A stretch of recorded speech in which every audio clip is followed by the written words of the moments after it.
अगली खबर जरा ध्यान से देखिएगा। और आज रात जब आप घर जा रहे होंगे तो थोड़ा केयरफुल होकर दिल्ली एनसीआर में जाइएगा। न जाने कौन सा गड्ढा खुला हो और वो खुली कब्र के रूप ले ले, क्योंकि फिक्र बढ़ाने वाली अगली खबर देश की राजधानी दिल्ली से है। Excuse me. वो दिल्ली जहां से देश के लिए फैसले होते हैं, जहां से विकसित भारत की नीति तय होती है, उसी दिल्ली में गड्ढे मौत बनकर लोगों का इंतजार करते हैं। यह खबर आपको परेशान भी करेगी, हैरान भी करेगी। इसमें जानलेवा लापरवाही है, सिस्टम पर उठते सवाल है, सबक ना सीखने वाली वो जिद है जो इंसानों की जान ले रहा है। जो घटनाएं टाली जा सकती हैं, शायद उन्हें जानबूझकर होने दिया जा रहा है। हर मौत के बाद दुख प्रकट किया जाता है और फिर अगले हादसे का इंतजार। यह सिलसिला चलता चला आ रहा है। कल रात भी वही हुआ। बड़ा दुखद है, बहुत दुखद है। दिल्ली के जनकपुरी में गड्ढे में गिरकर कमल ध्यानी नाम के एक बैंक कर्मचारी की मौत हो गई। वो घर लौट रहा था। कल रात जो दिल्ली में हुआ, वैसी ही घटना 20 दिन पहले सिर्फ 50 किलोमीटर दूर नोएडा के सेक्टर 150 में हुई। उस दिन सॉफ्टवेयर इंजीनियर युवराज मेहता ने मॉल के बेसमेंट में भरे पानी में डूबकर दम तोड़ दिया था। वो भी अपने घर लौट रहे थे। अगर उस घटना से सबक लेकर अलर्ट होते तो आज कमल गड्ढे में नहीं गिरता, उसके परिवार पर दुखों का पहाड़ नहीं टूटता। दोनों घटनाओं का सीक्वेंस एक जैसा ही है। वहां भी कोई चेतावनी का बोर्ड या बैरिकेडिंग नहीं थी और यहां भी ऐसा ही दावा है। वहां भी सिस्टम की लापरवाही हुई और यहां भी सिस्टम दम तोड़ चुका है। युवराज भी घर लौट रहा था और कमल भी, लेकिन दोनों घर पहुंचने से पहले सिस्टम की लापरवाही के शिकार हो गए। जिस गड्ढे के पास आज पुलिस अफसरों का जमावड़ा है, नेताओं के दौरे हो रहे हैं, एक्शन हो रहा है, अफसरों पर गाज गिर रही है, अगर इतनी गंभीरता और तेजी पहले दिखाई होती तो शायद कमल गड्ढे में नहीं गिरता और एक परिवार का चिराग बुझने से बच जाता। कमल ध्यानी दिल्ली के रोहिणी इलाके में एक निजी बैंक में काम करता था। रोज की तरह कल रात 11 बजे वो अपने दफ्तर से कैलाशपुरी में अपने घर लौट रहा था। अंधेरा होने की वजह से सड़क का गड्ढा नहीं दिखाई दिया। वो बाइक समेत उस गड्ढे में जा गिरा। चेतावनी का कोई बोर्ड नहीं था। बताया गया कि 2 दिन पहले यह गड्ढा खोदा गया था। शुरुआती जांच में यही पता चला है कि गड्ढे में गिरने से ही मौत हुई है। सोचिए, 15 फीट गहरा गड्ढा था और जब ये गड्ढे में गिरे हैं और जब इनकी बॉडी को ढूंढा गया है तब भी इन्होंने हेलमेट पहन रखा था। सोचिए कितना लीथल, कितना खतरनाक था ये। रात 11:30 बजे उसने घर पर फोन किया और बताया कि जनकपुरी डिस्ट्रिक्ट सेंटर पर हूं। काफी देर तक जब वो नहीं पहुंचा तो परिवार को चिंता हुई। घर वाले थाने पहुंचे, पुलिस से मदद मांगी।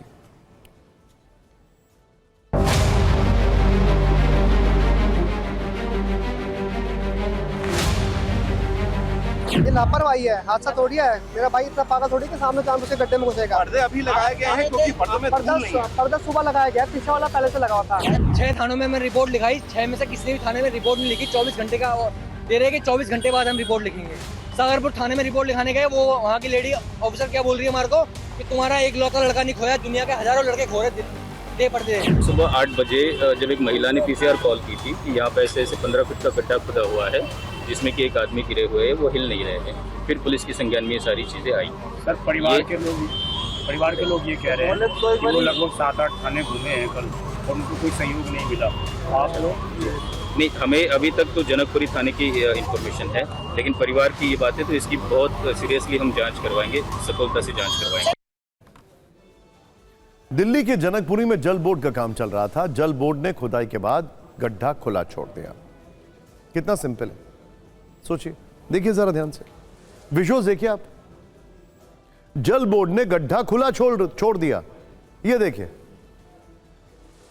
शॉकिंग। 19 फीट लंबा है, 14 फीट चौड़ा है, लगभग 17 फीट गहरा है, जिसे ऐसे ही छोड़ दिया गया। यानी 6 फीट के 3 इंसान के बराबर गहरा गड्ढा। क्या दिल्ली जल बोर्ड के काम करने का यही तरीका है? इस मुद्दे पर राजनीति शुरू होते भी देर नहीं लगी। दिल्ली के पूर्व सीएम अरविंद केजरीवाल ने इसे घोर लापरवाही और गैर जिम्मेदाराना रवैया बताया है। उनकी पार्टी इसे लेकर काफी आक्रामक है।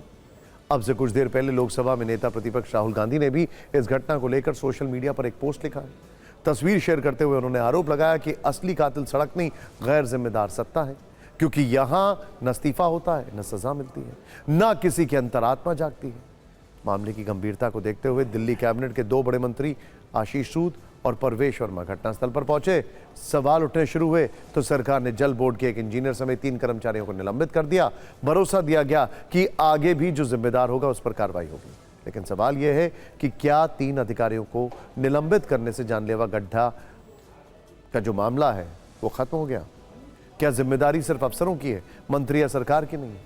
आखिर बीच सड़क पर इतना गहरा गड्ढा खुला क्यों छोड़ा गया? मौके पर चेतावनी का बोर्ड और बैरिकेडिंग क्यों नहीं की गई? अगर काम पूरा हो गया था तो गड्ढे को क्यों नहीं भरा गया? क्या गड्ढा जल बोर्ड करेगा, गड्ढा बंद जल बोर्ड करेगा और उसे भरने कोई और आएगा? मतलब गड्ढा कोई और करेगा और भरने कोई और आएगा? क्या उन्हें यह समझ नहीं आया कि बीच सड़क पर इतना गहरा गड्ढा जानलेवा हो सकता है?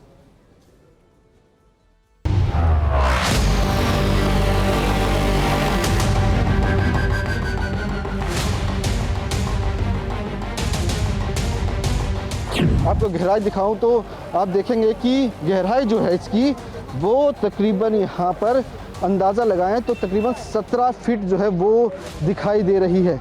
यानी कि गहराई जो है काफ़ी गहरा गड्ढा है और इसी में गिरने से जो है कमल की मौत हो गई। जो भी हुआ बहुत ही दुखद है। हम जल बोर्ड के यहाँ के जो अधिकारी हैं, जेई हैं, एक्सीएन हैं, एई हैं, वो तीनों को सस्पेंड कर रहे हैं।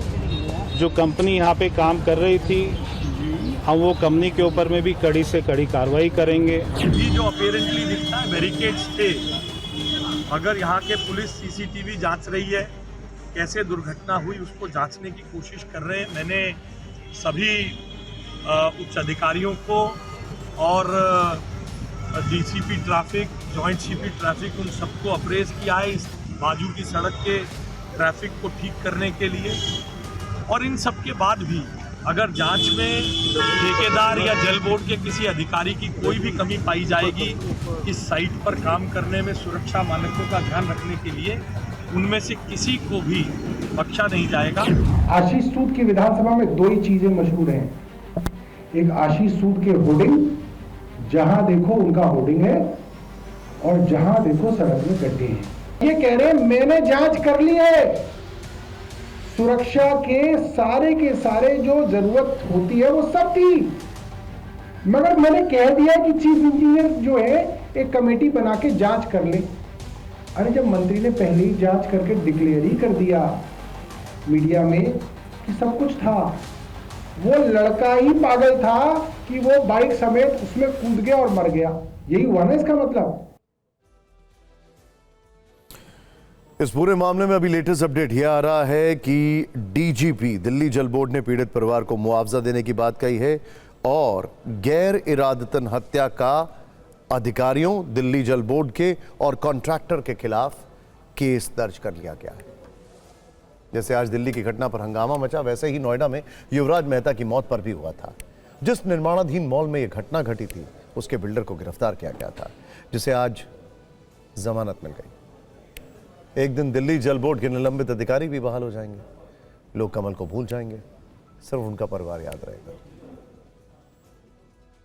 इस वक्त मौजूद है नोएडा के सेक्टर 150 में और ये वही मोड़ है जहां पर 16 जनवरी की रात युवराज मेहता जो कि सॉफ्टवेयर इंजीनियर था, उसकी दर्दनाक मौत हो गई।